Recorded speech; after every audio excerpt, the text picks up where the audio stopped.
Let's start this afternoon of prayer again with a moment of silence, of closing our eyes and letting the music. I put 1 minute of piano music again by our missionary from Singapore.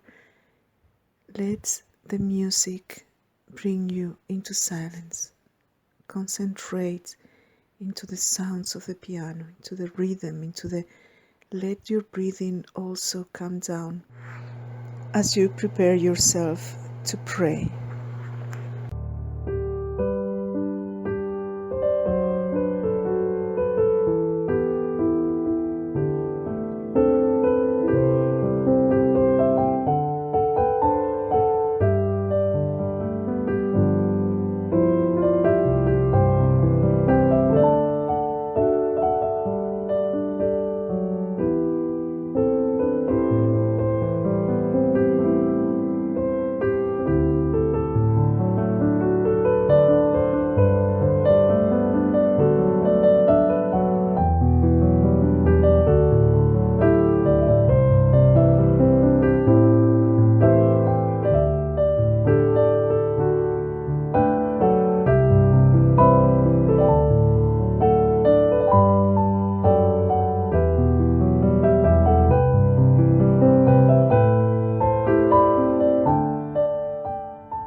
For our prayer this afternoon, I invite you to pray with a reading from the Old Testament.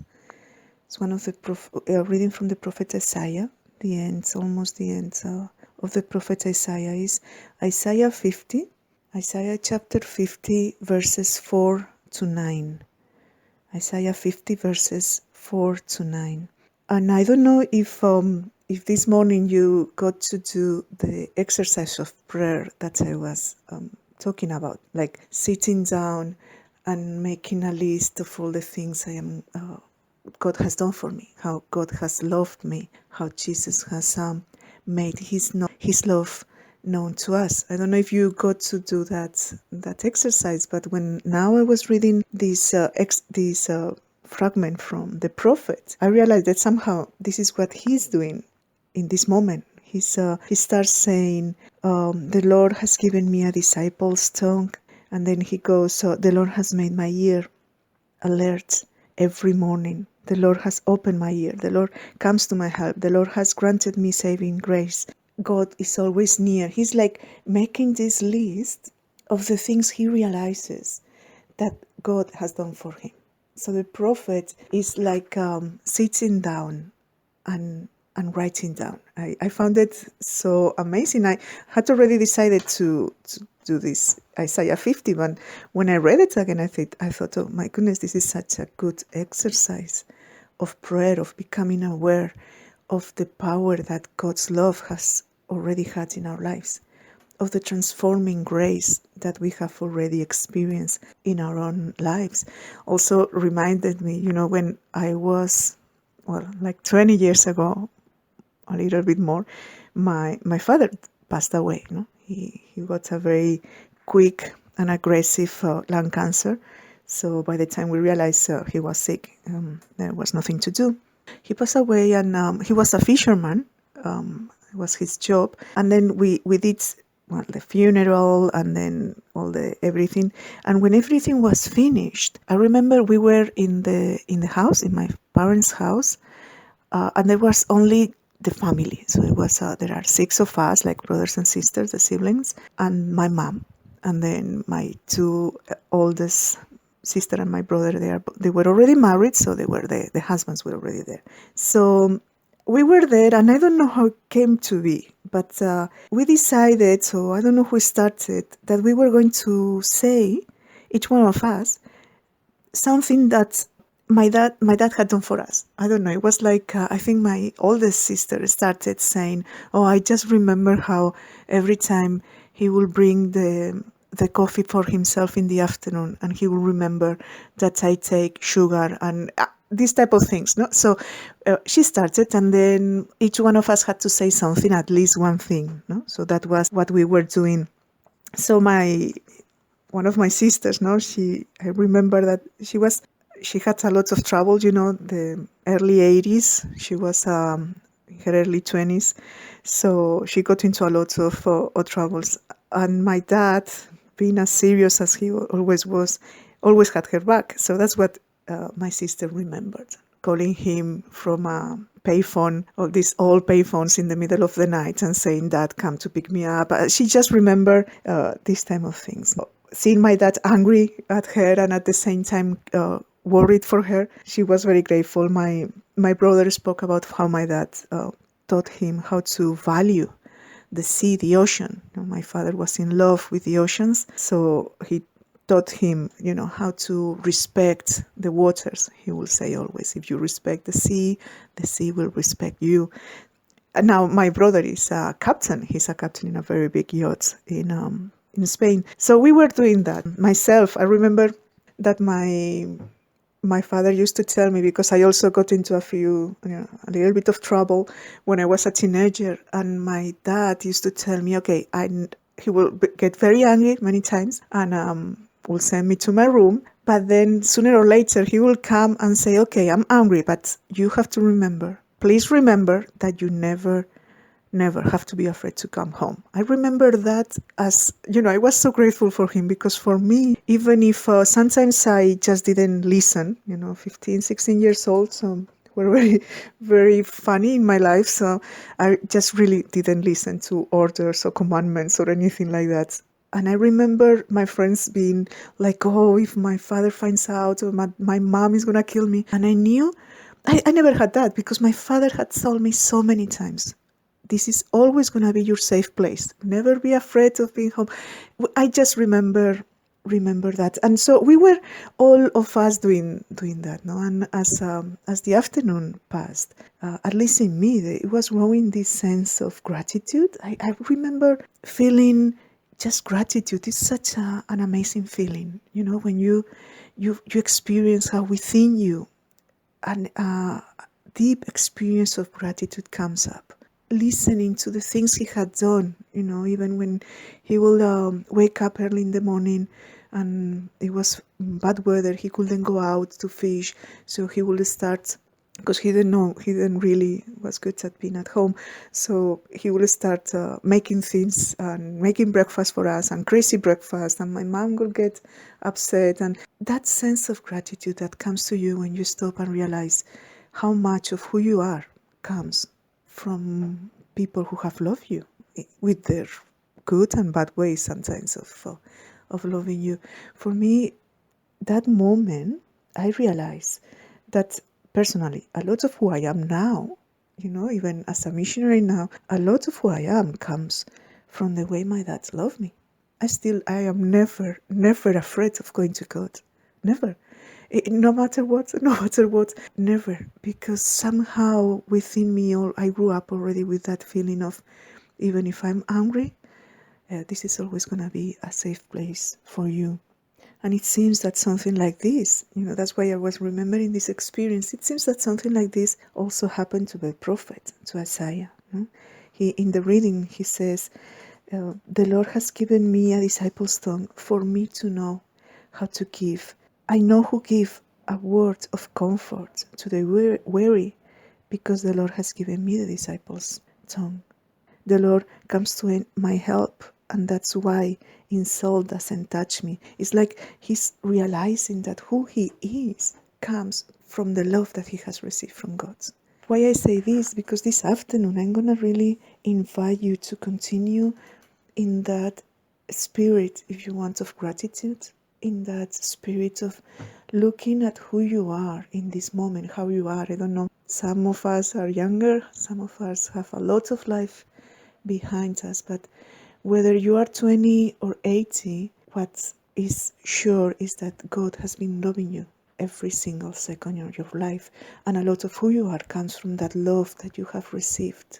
A lot of what you can give to the world, a lot of the service that you can do to God and to the world is because of the love that you have received from God, that has made you the person that you are now. That's why in this afternoon I continue to invite you. You didn't do it this morning. What are you grateful for? If you want to sit down, and sometimes it's not easy. Sometimes you look at you start thinking, what am I grateful for? What am I grateful for? And sometimes it's not easy, or easy answers comes, like I'm grateful because God loves the world, or I'm grateful because, and then you start with those easy answers and you go deeper and deeper and deeper. I am grateful because God every morning reminds me that He's with me. I am grateful because God has given me health for so many years. I am grateful because God has given me a family. I am grateful because God has given me peace in the suffering. I am grateful because God has let also, after doing that, let also the transformation appear, and because God has given me peace, I am able to be at peace in the world. Because God has given me patience, I have been able to love patiently to my spouse, to my children, to my parents, to my friends. It's like let the process of that Isaiah is doing here in Isaiah 50 always also happen in you. Because today, as I was saying this morning, we are praying about service, about our call, our being created to serve the Lord. So in this afternoon, I invite you, where does service come from? Where does your willingness, your desire, your capacity to be at the service of others come from? The person who we are comes from what we have received from God.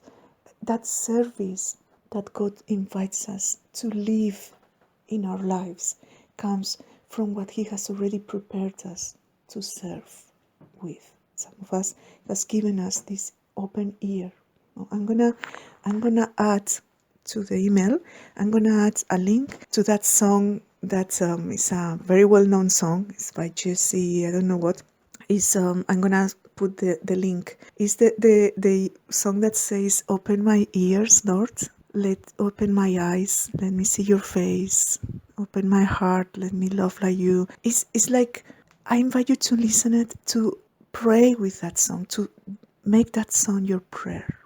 Open my ears, Lord, so I can listen to the pain of the world, to the pain of my family, to the pain of my friends, to the joy of the world, to the joy of my family, to the joy. Open my eyes, Lord, so I can see you in them, so I can see your presence. Open my heart, Lord, so I can be moved by my reality, by the reality. Make my heart a heart of flesh.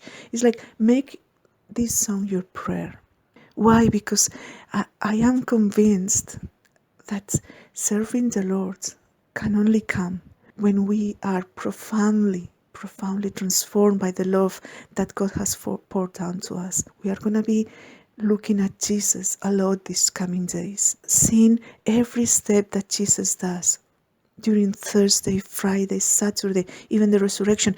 Every step, every action, every word, every breathing of Jesus was a declaration of love for us. It was a declaration of how important you are for Him.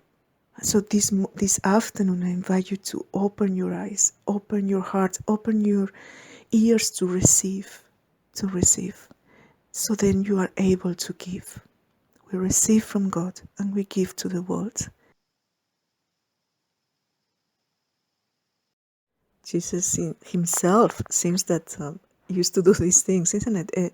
When in the Gospel of John, many moments, Jesus says, everything I have received it from the Father, or I don't do anything that's out of the Father, or the Father is always with me, or my food is to do the will of the Father. Jesus again and again reminds us that everything He's doing for us comes also from what He's receiving from the Father, from the love, in that way teaches us how to walk all the way that God is going to ask us to go. If it helps you, you can also pray today, this afternoon, with Psalm 69. Psalm 69 is a prayer. It's actually a very long petition the psalm writer does to God. Now it starts very nicely. It starts, "Save me, Lord." The psalm is living now in. If you read the psalms, a long psalm, if you read it, this person is really going through a lot. He's really suffering, and he's suffering as a consequence of obeying the Lord. All this psalm is a cry for help. But at the same time, you experience, as you read it, together with the cry of help, again and again, comes this trust that the Lord is going to answer. And as I was reading it, it was like how this guy became so sure of God's answer to him, that God was going to respond to his needs, to his suffering. And looking at Jesus, it was like Jesus was sure and able to go ahead because he was deeply convinced that the Father was going to be with him, that he wasn't going to be alone, that he could continue loving till the end because God was going to be with him. And in reading it in the Psalm, that, as you know, is a reading from the Old Testament, they still didn't have, they had not had the full of revelation yet. And still this person has already become aware that in the past, God has always been there for him. That's why I invite you, if you find difficult in this moment to see God's presence in your life, how God is helping you in your life, take this psalm and as the psalmist, ask for it. Ask the Lord, Lord, save me. Save me from insults, save me from my suffering, save me from this situation, save me from despair, save me from hopelessness, helplessness, everything we are experiencing also now because of the coronavirus, and so many of us struggling economically to pay our bills, struggling to, because we worry about our elders, our parents, our grandparents. Save me, Lord. I pray to you, says the psalmist. At the time of your favor, in your faithful love, answer me. In the constancy of your saving power. It's like the constancy of your saving power is not once off that God helps us. It's not in the past that God helped us. His power, His saving power is constant. It's a constant in our lives, and for most of us it's the only constant in our lives. God's help. And every morning when we wake up and pray the Lord for Him to open our eyes, our ears, our hearts, we do it aware of His constant saving power, of God's constant love, God's constant care for us. So this is this afternoon guidelines. I really wish that God will be able to speak to all of us. I personally pray to Jesus that He might be able to make us understand and experience how much His love has already transformed